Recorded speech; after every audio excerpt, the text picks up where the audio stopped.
Hey everyone, Josh Larson here with the Rage Real Estate team, and today I want to talk about the single biggest change to our property taxes in the past 40 years.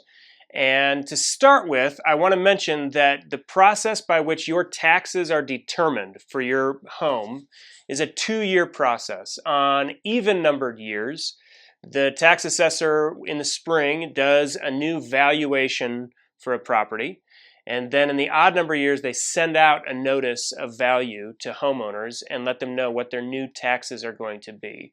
So the last time the last time that they did this was in 2020. They assessed everybody's values. 2021, they sent out a notice of value. Last year, they reassessed values. And this year, you're going to be receiving this spring your new notice of value. That notice of value is based on the assessor's best determination on what your home was worth last spring, which was right before the market started slowing down a little bit.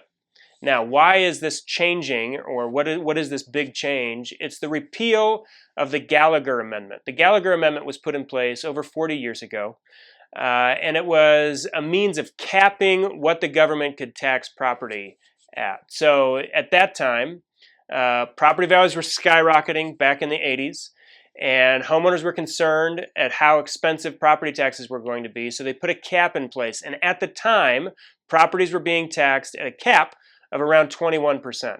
Now, since that point, between then and now, property values have obviously increased dramatically, which has resulted in us now being taxed at a rate of around 7%.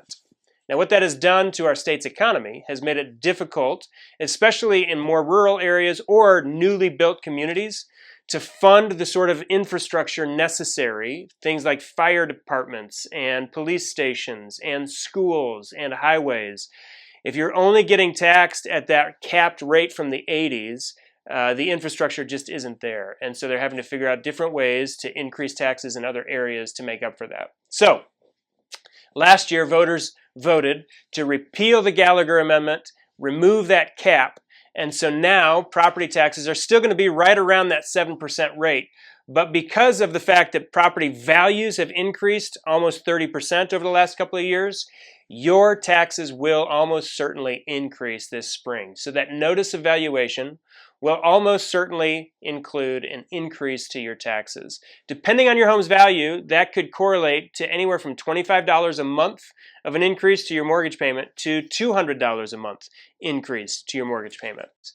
The state has attempted to put in place some restrictions around this so that for the next couple of years we pay lower taxes so that we sort of ease into this new method of taxing. But this year your notice of value is coming out, and so be prepared for that. Now let's talk about how property taxes are calculated in Colorado. It's not just a straightforward your home value times a percentage. It's actually a little bit more complicated, but not too much. It is your home's value determined by the tax assessor. And again, remember, your notice of value is based on what your home was worth last spring.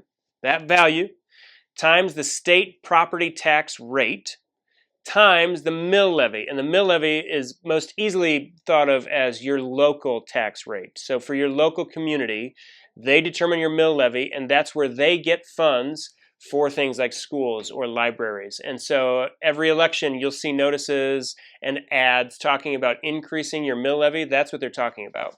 So it's your property value times your state tax rate times your mill value, or your mill levy. That's what determines what your tax rate will be. And all of those details will be included in the notice of value that's coming out this spring. Now, if you have questions about any of this, we have a more detailed article that we've written that we can send to you, or you can feel free to call us anytime and we're happy to discuss this with you. Some of our clients in the past have had success with contesting their home's value, and if you have questions about that, feel free to give us a call. Otherwise, thanks for watching and have a great week.